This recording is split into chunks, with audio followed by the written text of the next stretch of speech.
Poštovani publikume,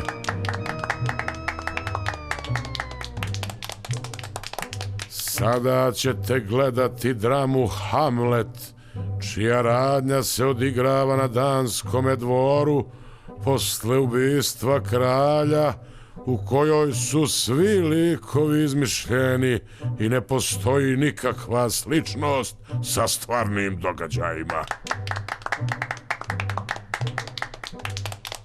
Šta ono beše? Pitanje je sad. Biti ili ne biti pitanje je sad. Naučite bre tekst. Ofelija, to ti je 4. sveća danas. Vidi Gildesterne, kralj voli žene sa bradom, majku ti je... Jes, Rozenkranče, žena bez brkova ko selo bez crkve. Se noste vi malo. Znate bre da žene ne smiju da glume u pozorištu. Ha, sad će duh kralja da kaže Hamletu koga je ubio.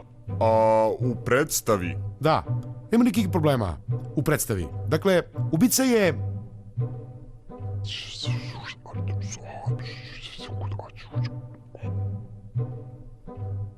Mislite u predstavi? Pa normalno da je u predstavi. Koji vam je bre... Prosto ne mogu da verujem da je on ubica. Mislite u predstavi? Jeste u predstavi. Ofelija, prestani da jedeš sveće. Znaš bre da od parafina haluciniraš da su ti grudi prešena leđa. A voliš kad golica brada, a? A se terate bre u mater idiotsku. Vam objašnjavam 100 puta da je to samo pozorište i da nema veze sa stvarnim svetom. Ako duh zna ko je ubica u predstavi, dužan je to da prijavi istražnim organima. Straža! Da, sve u redu. Nema nikakvih problema.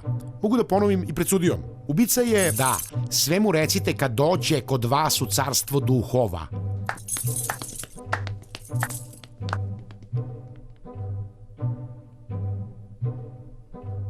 Srećom je sve samo predstava. Kraljice, može posle predstave malo džidži midži koji da?